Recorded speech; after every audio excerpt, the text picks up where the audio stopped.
this has been a lifelong journey for me.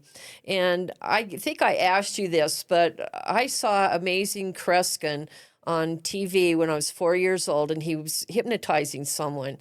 And I go, that's what I want to do, even as a 4-year-old. I mean, we're pretty brilliant when we're little kids too. And I used to put on talent shows, and I would hypnotize little kids. And so, and then I would charge the parents that would come to watch the talent shows a quarter. And so, so anyway, Adorable. yeah, I know.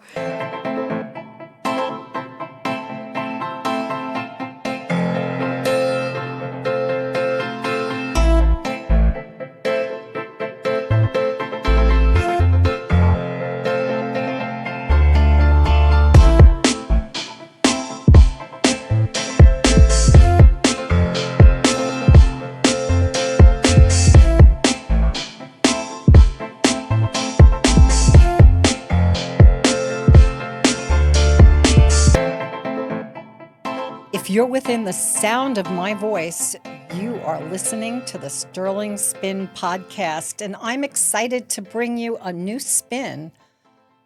I just want to say for life, something new for you. And you'll find it out here in this studio. I'm Liz Sterling. I'm going to introduce you to my guest. Her name is Cody Horton, and she is a subconscious strategist. How do you like that? She is focused on the mind and what the mind harbors subconsciously. She's the author of Jack Canfield endorsed book, Consciously Creating Wealth, The Secret for Wealth, Wisdom, and Success, and a bunch of other things, a bunch of other books.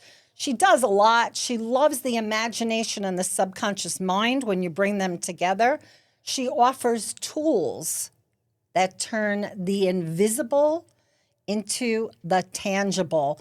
Get ready to explore how the subconscious mind may be holding your dreams hostage and how to activate them and make them soar. Welcome to the program. Well, thank you. It's such a pleasure. Whoa, I'm so glad that you're here. And we have a full studio, which is really nice. How does it feel? Everyone is here supporting us in gathering this information so that we can really have a new spin and understanding for how to work with the subconscious mind to achieve the successes and the dreams and the prosperity and the wealth and the happiness that we're looking for. Well, it's paramount because actually the subconscious mind is the ruler. And a lot of individuals don't know that, but it rules our mind. Whatever the script is that's in the subconscious mind, this is what hypnosis will bring out. We're able to really create success in our lives, or we can change what we want to change. And it's not really new. It's not a new thing. Actually, the Egyptians even used hypnosis and knew about the subconscious mind, and they had what they called sleep temples. So if somebody was sick or they needed to change their emotional condition or their mental condition, they would put them in these sleep temples, and then they would come out, and then they were refreshed, maybe, completely healed. I don't know because I wasn't there. But this information comes maybe even from Atlantis. Wow, you've taken us a long way, baby. I In just did. 2 seconds, we're already at Atlantis. I'm like, all right, you introduced the word hypnosis in reference to the subconscious mind. And not everybody is going to be comfortable doing hypnosis. So why don't we open up the subconscious mind, find out how it got its program, how it's influencing our lives, how it may be holding us hostage, and then to also say that for people who choose to, they can progress by using hypnosis with a certified, trained hypnosis person who could take them through the process to maybe stop smoking or maybe have a more positive attitude. Sure. But I really want to know about this programming of the subconscious mind and how you are considered a subconscious strategist. Oh, thank you. Here's the piece of it. And Scientific American came out with an article. What the article stated was these researchers found that when somebody interprets information or is subjected to it, it first must reach the subconscious mind, because the subconscious mind is the protective part of the mind. Then 80 milliseconds later, it goes into the conscious mind. So the subconscious mind must go ahead and interpret what that information is to allow the person or individual to know whether or not this is good information for them. Okay, so a piece of information comes in without me knowing about it. It's going to touch my subconscious mind. That's going to make a decision Yes. as to whether or not I'm able to access that, and it becomes part of my everyday life that I can use it. And Yes. if it wants to protect me, it's going to hide that information from me. It can, or it will create some type of an experience. And if I may, let me share a story with you. I was working with a college student. Every time she was going to take an exam, her right eye would shut down, and it would close down so tight that she couldn't even open it. When I took her into the trance state, which, by the way, is a natural part of who we are. Hypnosis is it's a misnomer. It's not really a good word. We go in and out of trance 29 times a day. So when I put her into trance, I found out, and this is it's sort of a really egregious story. I found out that her mother killed her father with a gun on the right side. So anyway, long story short, when we found out that the subconscious mind was wanting to protect her from any type of stress, that's what it would do. It would shut the right eye down as far as protection. So she wouldn't have to see it. Yep. Mm-hmm. Even if it's not exactly the same scenario, it's still stress. And so it would shut the right eye down when she could not open it, literally. I have a question. Yes. This young woman whose eye closed when she was under stress and specifically to take exams, when you put her under, not a spell, but you put her under using hypnosis, not the kind that they do on the stage, like funny magic to make you like turn around and take down your underwear or whatever, but like the method that's used to help people access information in the subconscious. Was it in this lifetime that Yes. the mother killed the father? So Yes. she already knew that. She must have known that happened, right? But you know what? We can have amnesia. If we have events that happen in our lives that are so tumultuous, we can bury them and we cannot even know that this happened. So she had not related that. And I have lots of other stories of that similar kind. And what happens is the subconscious mind will carry that deep in to the subconscious, where you may not even be aware of this is what's causing this, or you might even forget about some sort of an event. So when you go under and into a hypnotic state, is that what you call it? Like Yes, a hypnotic yeah, state? trance state. I like to trance use the state? word trance. Mm-hmm. A trance state? Right. So I still am conscious? Like, am You I are still here? Yes, you're at a point. When I work with people, I will put them into what we call the theta state. We have different states of consciousness. We do have waking state of consciousness. The theta state actually has the conscious mind out of the way. And so it's very susceptible, but it's also, if I'm working with someone and the subconscious thinks, well, this is okay, I can release this information, it will. But if it doesn't think it's okay, it may be more difficult and may take a little more time, because again, the subconscious mind is the protective part of your mind. It's also the imaginative part of your mind, and it's also the creative part of your mind. Well, we want to access that. All right, let's look at the mind, those parts that make up the mind, how information comes in, and when does this protector, the subconscious mind, when does it first begin to engage? Immediately. So I want to know all the minds, all the parts of the Right, mind. So right. just want to get an idea. Like illustrate it, with words, if you would. Sure. Well, anything that we experience is first acknowledged by the subconscious mind. Like this moment. Yes. And So what could be happening with my subconscious mind, like right now? What's it saying? It's monitoring whether or not this conversation is safe for you. It's just looking to make sure I'm safe. Yep. Okay. That's exactly it. And then what happens is... And what do I have? I have a thought up here, and it's like, oh, I wonder if this is good, if this is important, if it's relevant. Am I doing a good job? What part of the mind is that? It'll be part of the subconscious. Here it is. There's three things that an individual wants. We want love.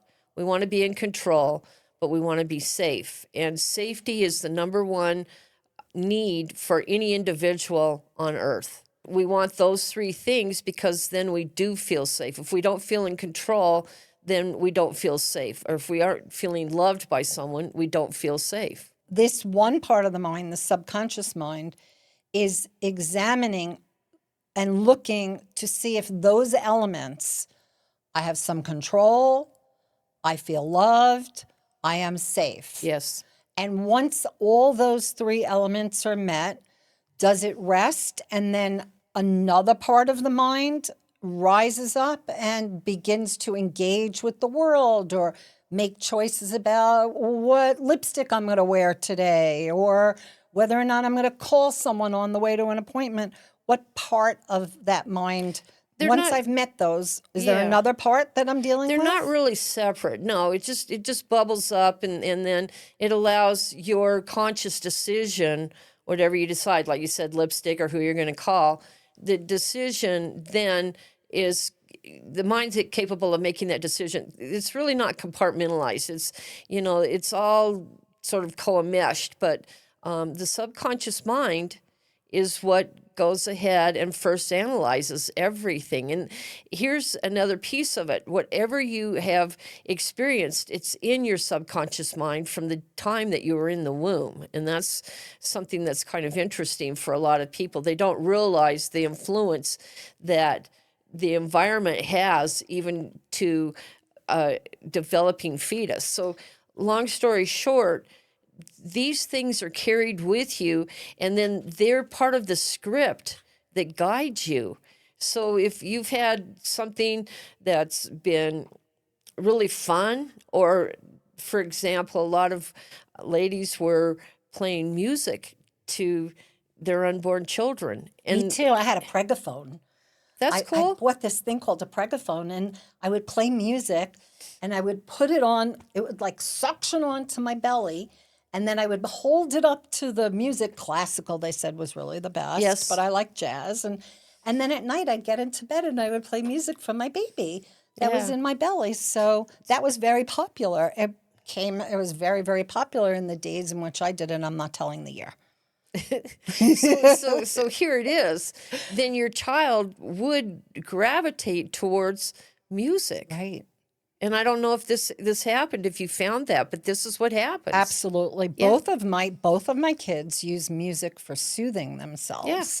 So it's become a soother, and I see that they like it. They have a better relationship with music than I do. So go figure. As a matter of fact, my two kids met each other at a concert. They didn't even know they were going to both be there, and they ran into each other, and I thought it was really cool. That's really great. I know. Isn't that nice? That's Do you think how it's that a works. program, that they were on a program? Mm-hmm.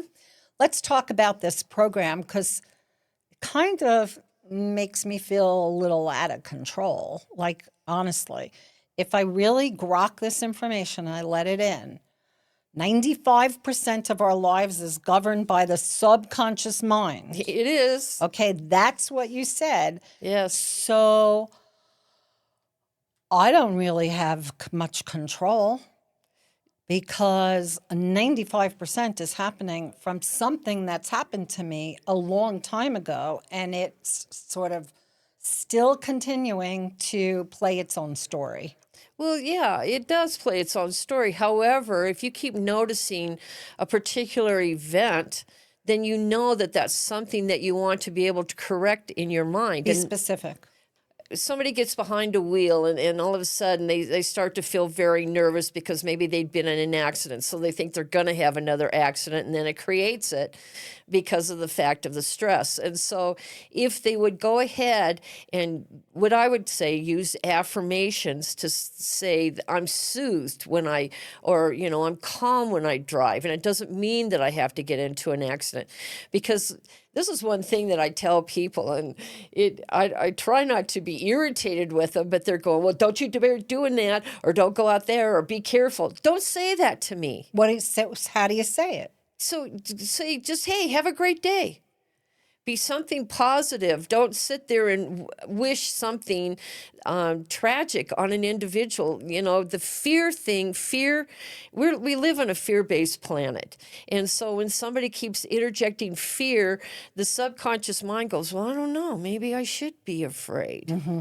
And it's not good. And so I'm a funny kind of person. I go, don't say that to me. Right. And then you change it yourself. I've changed it. So I don't know the statistic, but I know that the negative programming that parents give to children, especially in the playground, right, are like 1,000 times greater than the positive ones. Watch your step. Oh no, hold on tight. Don't fall, don't trip. You can blah, blah. And they go on, putting and feeding all these messages. And what you're saying today is, they live inside. Yes. They're still there. Can I root them out using affirmations, yes, like you said? Absolutely. And that's what you want to do. And I get it that a lot of individuals are talking about mindfulness meditation, and I think that's great. But for me, I believe that anything that we want to change, we have to actually use words. We have to use a belief system, or we have to use energy to change that. Ooh, let's talk about that in just a moment, because I do want to thank our viewers, our listeners, for tuning in to the Sterling Spin today. I'm Liz Sterling. I'm going to ask you to look clearly and see there's a subscribe button. I want to thank you for subscribing, and also hit that little bell for notification. Every Sunday we have a new show, and you'll be notified when a new one drops. And everyone is different. You never know what you're going to get, but you will get a new spin on the way you see life or understand something. That's what I bring to you. Sponsors are our friends, so please contact me directly. Now is the time for us to bring our sponsors to help to support the programming. And you can email me at sterlingspin@gmail.com, sterlingspin@gmail.com. And if you know someone, or you have a story or something that's interesting that others may benefit from, I would love for you to contact me on that too. In the subject, just say interesting information for the Sterling Spin podcast, and that's at sterlingspin@gmail.com. With me in the studio is Cody Horton. She is the author of the book that I'm currently holding, Consciously Creating Wealth: The Secret for Wealth, Wisdom, and Success. And you can meet Cody online. Her website, nice and easy, codyhorton.com. It is easy, isn't it? You have really brought us into this idea that words are energy.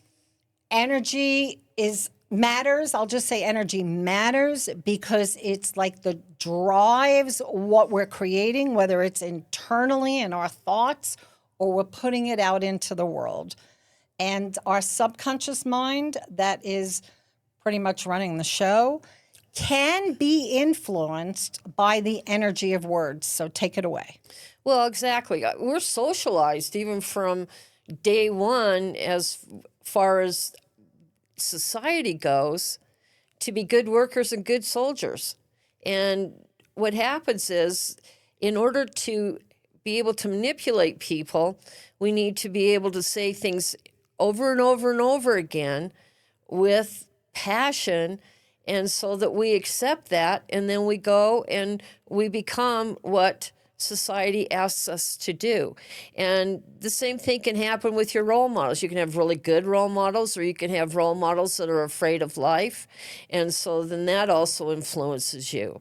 And it's important. Words, I think this is really kind of an interesting story.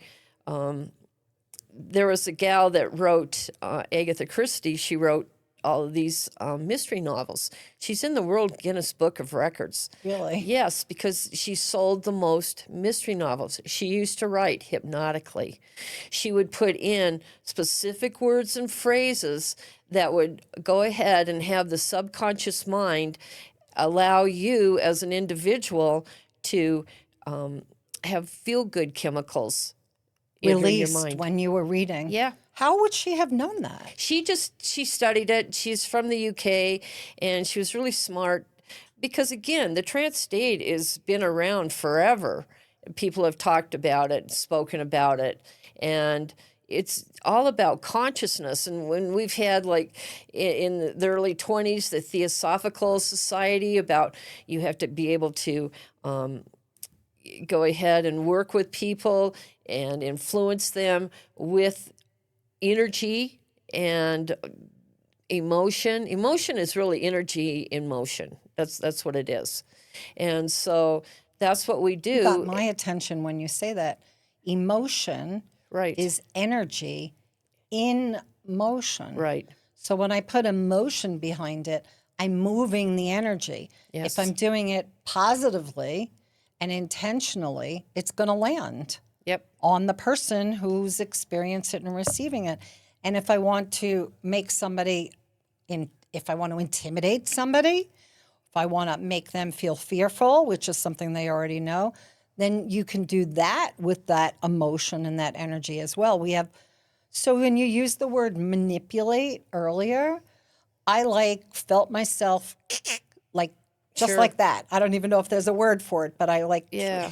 and I tightened up and I was like, I don't like manipulation. But you seem to imply that we're trained Oh, we are. to be manipulative so that we can thrive or survive and then thrive in the world by following the rules that we're being inculcated by. Sure. And that happens early on and all throughout life. There's does. manipulation. Yeah, it's rote learning. Think about that. We learn something over and over and over again, and repetition is the mother of invention. And so certain words and phrases are put into our mind. And I came out with a program called The Secret Matrix of Persuasion.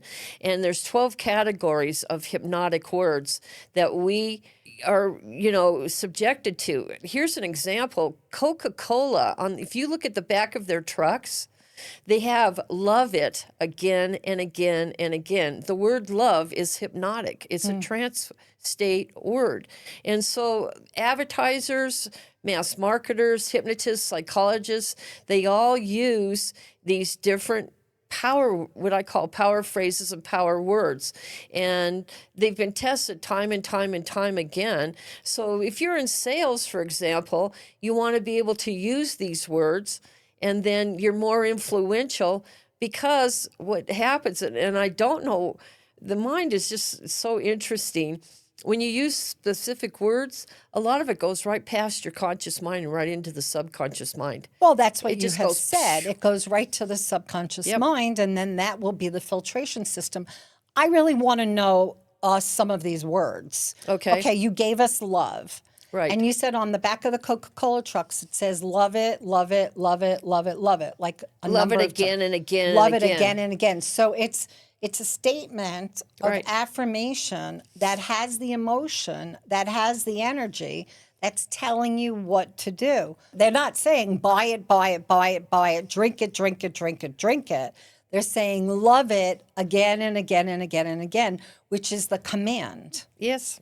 And now it's like manipulative, brings too, me which around. is It's unfortunate. manipulative. Yeah. We are being manipulated. We used to talk about Madison Avenue, how they came up with the best ways to use subliminal technology in order to get us to buy. They used to say, like in the ice cubes that were in commercials or in print media, they would have the word SEX Oh, okay. built in so that you would look at it and you would say, oh, I want that. And you think you want the drink, but the drink, there's an implication that if you drink that drink, you're going to get sex. And Sure. so that was pure manipulation. Yeah. I could have made that whole thing up, but it sounds like something would have No, been Madison no, Avenue. but that's what they did. I mean, Yeah. even movie theaters, it's very, I don't know, it's like a nanosecond that's flashed, like go eat popcorn or go get a drink. And Yeah. you might not even see it, but it's a picture that's flashed or a statement that's actually subliminal. So I have to accept the fact that manipulation is something that is happening. Right. And if I get that, pull, tight, Question it. going to question it. Yes. And I'll also, you talked about affirmations and you talked about there are 12 words or so that are 12 used. categories. Categories. Oh my goodness. Well, Yes. give us a little bit because I want to make sure we have a takeaway. Okay, well, as far as the 12 categories go, like one word is need. You need this. And so, all right, okay, so I need that. And then the 12 categories, we kind of have funny names for them. Like one could be a piggyback, and a piggyback word is and. Instead of saying, look, I like you, but you go, I like you and. So the That's but nice. discounts the first part of something. If you use the word and, it makes it flow more, and so that the mind accepts it. In my broadcasting days, I've heard a number of people talk about conscious languaging. Right. And one of them was cute. Everything after but is bullshit. Yeah. So you don't want to say, oh, this is a great time, but, Yeah. that means not. Yep. So you're saying a piggyback word is and. Yeah. It's a great time. And I bet next time we could even invite a few more people to be with us Sure. here in this room, since 6 of us is like 1, 2, 3, 4, 5, 6 of us in this room, which is Yeah, very yeah. nice. So, How are you yeah. feeling, by the way? Oh, excellent. This has been a lifelong journey for me. And I think I asked you this, but I saw Amazing Kreskin on TV when I was 4 years old, and he was hypnotizing someone.